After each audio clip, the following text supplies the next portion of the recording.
በስመ አብ ወወልድ ወመንፈስ ቅዱስ አሐዱ አምላክ አሜን። ከእንባ በቀር ምን አተረፍን?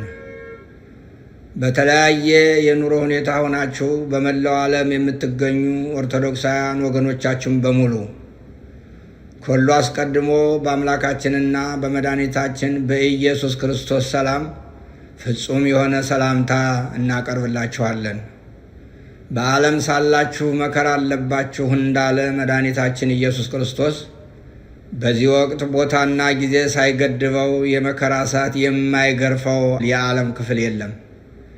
ይልቁንም በኢትዮጵያ በተለይም በኢትዮጵያ ኦርቶዶክስ ተዋሕዶ ቤተ ክርስቲያን ካህናትና ምዕመናን ላይ እየወረደ ያለውን የመከራ ዶፍ የሚያቆም ጠፍቶ በየዕለቱ ከዓይኖቻችን የደም እንባ ከማዝነብ በስተቀር ያተረፍነው አንዳችም ነገር የለም።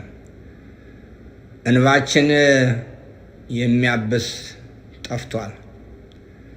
ከሰሞኑ ሌሊትም ቀንም እንድናነባ የሚያደርግ መከራ ከተለያዩ ሚዲያዎች ሰምተን እጅግ አዘን።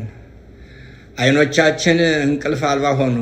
ከጣዕመ ዓለም ርቀው በየዋሻው ዘግተው ለሀገርና ለሕዝብ የሚጸልዩትን አባቶች በአሰቃቂ ሁኔታ መግደል፣ ሌሎችንም አግቶ ማጋዝ የሰሞኑ እንደ አዲስ አጀንዳ በመሆኑ አዘናችን የመረረ አድርጎታል። የመከራውን አሰቃቂነት ነቢየ እግዚአብሔር ዳዊት ሲገልጥ ዓይኖቼ በመከራ ፈዘዙ፣ አቤቱ ሁልጊዜ ወደ አንተ እጮኻለሁ፣ እጆቼን ወደ አንተ ዘረጋሁ። ይህ የቅዱስ ዳዊት መዝሙር የኢትዮጵያውያን መዝሙር ይሆን ዘንድ አብረን እንመልከተው። በሌላኛው መዝሙሩ ዳዊት ሰቆቃውን ሲገልጽ ማረን አቤቱ ማረን፣ ንቀትን እጅግ ጠግበናልና፣ የባለጠጎች ስድብና የትዕቢተኞች ንቀት ነፍሳችን እጅግ አጠገባት። መዝሙር 123 ቁጥር 3 እያለ የተማጽኖ ዝማሬውን ያስከትላል። የዚህ ዘመን የኢትዮጵያ ነገር እንባ ባሕር ሆኖ ሰው ቢያሰጥም፣ ደም ጎርፍ ሆኖ ሰው ጠራርጎ ቢወስድ፣ የሚሰማ ጆሮ፣ የሚያይ ዓይንና የሚያስተውል አእምሮ የለም ብንል ተገቢነት ያለው አባባል ነው። ይህን የምናገረው ወይ የማስታውሰው ሞት ስለሚያስፈነድቃቸው፣ የተራበ ሰው ሲያዩ ስለሚያስደስታቸውና የበላ የጠጣ ሲያዩና የሰመረ ሕይወት ሲመለከቱ ሐዘን ስለሚሰብራቸው ፖለቲከኞቻችን አይደለም። መልእክቱ ለሁላችን ይልቁንም ለእያንዳንዳችን ነው። መልካም ነገር በሕዝብ መካከል ሲመለከቱ በሐዘን ልባቸው የሚሰበር፣ ነገር ግን ደግሞ ያጡ የነጡ ድሆችና በቢላዋ የታረዱ በሰይፍ የተሰየፉ ሕፃናትን ደም ሲመለከቱ ልባቸው በደስታ የሚፈካ መሪዎች ባሉበት ሀገር የመነኑ ሰዎች መታረድ፣ አዛውንት መምህራንን አፍኖ መውሰድ ምን ሊነግረን ይችላል? ሰው በግፈኞች እያለቀ እየሰማና እየተመለከተ በደስታ ችግኝ ተከላ የሚወጣ ግን ደግሞ ሰዎች ታረቁ ሲባል ነጠላ ዘግዝቆ የሚያለቅስ ክፉ መንፈስ በተጠናወተው የፖለቲካ ስሪት የሰራ አካል ባለበት ሀገር ይህ ለምን ሆነ ብሎ ከመናገርና ከመጠየቅ ይልቅ ይህ የሚቀየርበትን መንገድ ማፈላለግ ነው ቁም ነገሩ። ለዚህ ደግሞ ተግባራዊ ምላሽ ለመስጠት ሁሉም ኢትዮጵያዊ መተባበር አለበት። ብዙ ጊዜ ቤተ ክርስቲያን አትናገርም የሚል አባባል ሚዛን ደፊ ሆኖ አይታይም። ምን ስንናገርና ማን ሲናገር ነው የምንሰማው የሚለው ጥያቄ መመለስ አለበት። ከዚህ ተነስተን ቤተ ክርስቲያንስ ማናት ብለን ብንጠይቅ ቤተ ክርስቲያን የምትባለዋ ከፓትርያርክ እስከ ተራ ምዕመን ያሉት አባላት በሙሉ ናቸው የሚል መልስ እናገኛለን። ስለዚህ እነዚህ አብያተ ክርስቲያናትና በዚች ቤተ ክርስቲያን ያሉ ምዕመናን በየትኛውም ጊዜና ቦታ ጮኸው እየተናገሩና እያለቀሱ ነው። ሆኖም ግን የሚሰማ ጆሮ፣ የሚያስተውል አእምሮ ከሌለ ለማንና ምን እንዴት ብንናገር መናገር ቢኖርብን ነው የምንሰማው ብለን እንጨነቃለን። የችግሩ ምንጭ መነሻና መድረሻ ከነማስረጃው ራሳቸው በኮድ ነግረውናል። አቶ ጠላቴ ነው ብለው ይህን ቁልፍ ሲፈቱትም ደግሞ አማራ ይጥፋ፣ ትግራይ ይጥፋ፣ ኦሮሞ ይጥፋ ተብሎ ተወስኖ ተነግሮናል። ስለዚህ እያጠፋኋችሁ ነው፣ ለወደፊትም አጠፋችኋለሁ እያለ የሚነግረንን መስማት ካልቻል ማን ቢነግረን ነው የምንሰማው? ገዳዩ እኔ ነኝ የማጠፋችሁም እኔ ነኝ ብሎ እየተናገረ ጦርነት በህዝባችንና በልጆቻችን ላይ አውጆ ሞክሩኝ እያለ እየፈከረ ነው። እርሱን መገዳደርና ልክ ማስገባት መብታችንን ማስጠበቅ ካቃተን ማን ቢነግረን ነው የምንሰማው? ይህንስ ለመቀልበስ ምን ነው ተቸገርን? ቤተ ክርስቲያን ይህን የሚጠይቅ የህብረተሰብ ክፍል ማለትም ሴት፣ ወንድ፣ ወጣት፣ ምሁር ምን ነው ጠፋ ትላለች። ትውልድ ከምድረ ገጽ ሲጠፋ፣ ሀገር ስትፈርስ እነዚህ አካላት ምን እያደረጉ ነው የሚለው አንኳር ሀሳብ ቤተ ክርስቲያናዊ ጥያቄ ነው። የሞት፣ የመከራ፣ የረሃብ፣ የሰቆቃ ዜና በየጊዜው እያየን እየሰማን ምን ነጋሪ ያስፈልገናል? ሞት የሚያስፈነድቃቸው፣ ሰቆቃ የሚያስጨፍራቸው መሪዎች አሉን። ለመግደል ደግሞ ከላይ እንዳልነው የመግደያ ልዩ ኮድ ሰጥተው እየገደሉ ነው። ገዳዮቻችን በግልጽ ነግረውናል። አማርኛ ተናጋሪ ጨካኝና ክፉ ነው፣ ስለሆነም መሞት አለበት።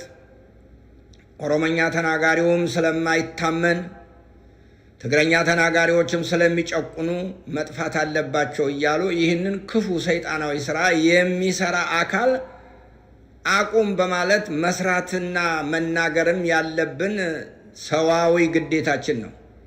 ግዴታችንን የምንወጣው ደግሞ ሌላ አካል ሳይሆን እኛ ራሳችን ሁላችን ነን። ምክንያቱም አሁን ባለንበት ጊዜ የኢትዮጵያ ኦርቶዶክስ ተዋሕዶ ቤተክርስቲያን የያዘችው ሕዝብ ቁጥር ከሌሎች አኳያ ሲታይ አብላጫ ሆኖ እናገኘዋለን። ይህ ሕዝብ ተናገረ፣ ተግባራዊ እንቅስቃሴ ያደረገ ማለት አገርን መቀጠል ያስችላል ማለት ነው። ይህ እንዳይሆነ ኦርቶዶክሳውያንን ማሰቃየት ከግብር አባቱ የተማረው አሁንም ያለው ገዥ ኃይል ወደ ስልጣን ሲመጣ የሰራው መጀመሪያ ያደረገው ቅድስት ቤተክርስቲያንንና ልጆቿን ማሰቃየት ነው። እንደመጣ አካባቢ መልካም ነገር የተናገረላት በመምሰል መሰረታዊ መዋቅሯን ለመቆጣጠር ታትቷል። ሰይጣን በእባብ ተገፍቶ ሔዋንን ሰላም ለኪኦ ንግሥተ ሰማይ ወምድር እንዳላትና ለሞት ሞታ እንደዳረጋት ሁሉ ቅድስት ቤተ ክርስቲያናችንን በአደባባይ አገር ነሽ ተብላ በስውር ከሀገር እንድትጠፋ ተፈርዶባታል። ለዚህ እንደ ታሪካዊ ማስረጃ የምናነሳው የጅጅጋው እልቂት፣ ካህናትና ምዕመናን፣ የአብነት ተማሪዎች በሕይወት እያሉ በእሳት መቃጠል፣ የአብያተ ክርስቲያናት እንደ ጧፍ መንደድ፣ በሻሸመኔ፣ በወለጋ፣ በአርሲ፣ በባሌ፣ በአጠቃላይ በኦሮሚያ ኦርቶዶክሳውያን ላይ ብቻ ያነጣጠረ ግፍና መከራ ስራዬ ብሎ መንግስታዊ የሆነ ጥቃት ማድረስ ወይም ጥቃት እንዳይደርስ አለመከላከል፣ ገዳማዊ አባቶቻችንን ከበዓታቸው አውጥቶ መረሸን፣ ኦርቶዶክሳውያን ከዘግዝቆ መስቀል፣ በሕይወት እያሉ አካላታቸውን መቆራረጥ፣ በባሌና በአርሲ ከኦርቶዶክሳውያን የጸዱ ከተሞችን መመስረት፣ በየትኛው መንግስታዊ መዋቅር ኦርቶዶክሳውያን እንዳይሰሩ በስልት ማስወገድ በጣም ብዙ ከሆኑ መከራዎች ጥቂቶቹ ናቸው። ይህን ያልሰማ ኦርቶዶክሳዊ ይኖር ይሆን?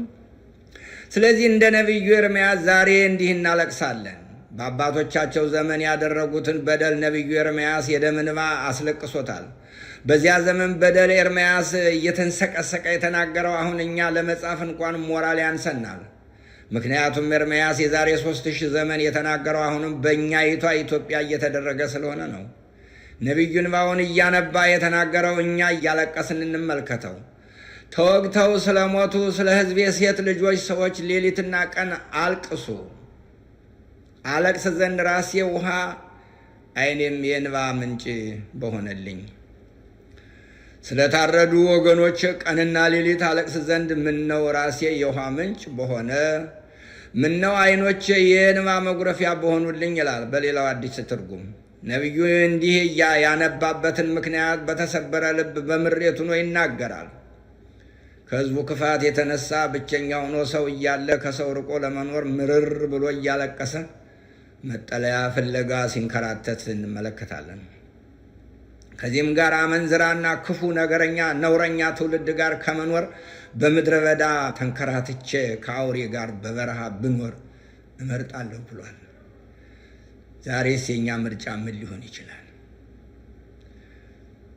ሐሳቡን እንዲህ ይገልጣል። ሕዝቤ ሆይ ሕዝቤን ትቼ ርቄ እንድሄድ በምድረ በዳ የእንግዶች ማደሪያ ማን በሰጠኝ? ሁሉም አመንዝሮች አታላዮች መንጋ ሆነዋል የሚለው የነቢዩ መልእክት የእስራኤል በደል ትንተናውን በዚህ አልቋጨውም። አሁንም በሀገራችን የሚደረገውን የሴራ ፖለቲካ በቅጡ የተረዳ ዘጋቢ የሚመስል ትኩስ ዜና ያስነብበናል። ከ3000 ዓመት በኋላ ምንም አይነት የግብርም የዓላማም ልዩነት ሳይኖረው እንደተገበረው ሲገልጽ እንዲህ ይልልናል። ምላሳቸውን ስለ ሐሰት እንደ ቀስት ገተሩ፣ በምድር በረቱ፣ ነገር ግን ለእውነት አይደለም፣ ከክፋት ወደ ክፋት ይሄዳሉና እኔንም አላወቁምና ይላል እግዚአብሔር። ወንድምም ሁሉ ያሰናክላልና ባልንጀራም ሁሉ ያማልና እናንተ ሁሉ ከባልንጀሮቻችሁ ተጠንቀቁ፣ በወንድሞቻችሁም አትተማመኑ። ሰው ሁሉ ባልንጀራውን ያታልላል፣ በእውነትም አይናገርም። ሐሰትን መናገርንም ምላሳቸው ተምሯል፣ ክፉን ለማድረግ ይደክማሉ። ከዛሬ 3000 ዓመት በፊት የተፈጸመና የተነገረ ታሪክ ዛሬ ላይ ምን ይጠቅማል የሚል ጥያቄ አይጠፋም ይሆናል። የእኛ መልስ ደግሞ ዛሬ 4 ኪሎ እየተደረገ አይደለምን? በአጉል ንግግር ለምትሞግቱኝ ደግሞ እንዲህ አስረግጣለሁ። የአሁኖቹ መሪዎቻችን ሊያርዱህ ቢላዋ አዘጋጅተው በእውነት እኔ እንዳንተ ያለ የማከብረው ሰው በዓለም ላይ የለም ይሉሃል። በመጨረሻ አርዶ ሲጥልህ እያየ የሚስቅብህ አብሮ የሚሰራው እሱ ነው። 30 ሰዎች በ30 ቦታ ሰብስቦ ቢናገር ነቢዩ እንዳለው ምላሳቸው ስለ ሐሰት እንደ ቀስት ገተሩ።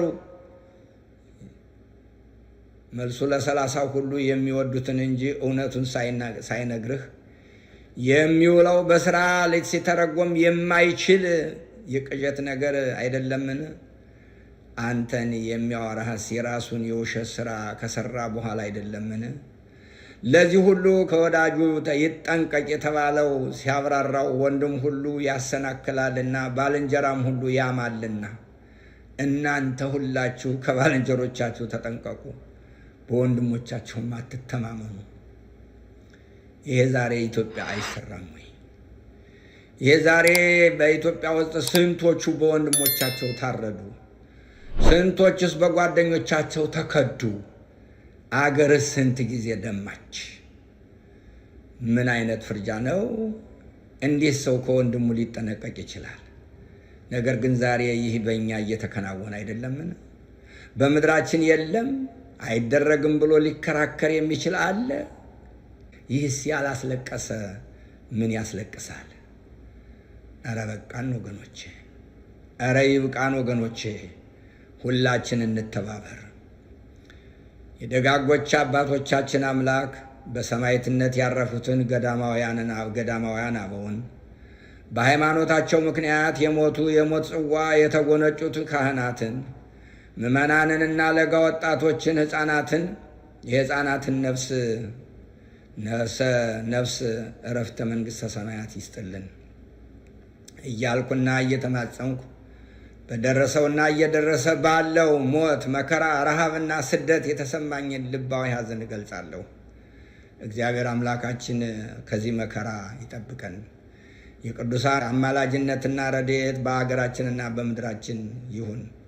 የእናታችን የቅድስት ድንግል ማርያም ጸሎትና አማላጅነት አይለየን። ወስብሐት ለእግዚአብሔር። በስመ አብ ወወልድ ወመንፈስ ቅዱስ አሐዱ አምላክ።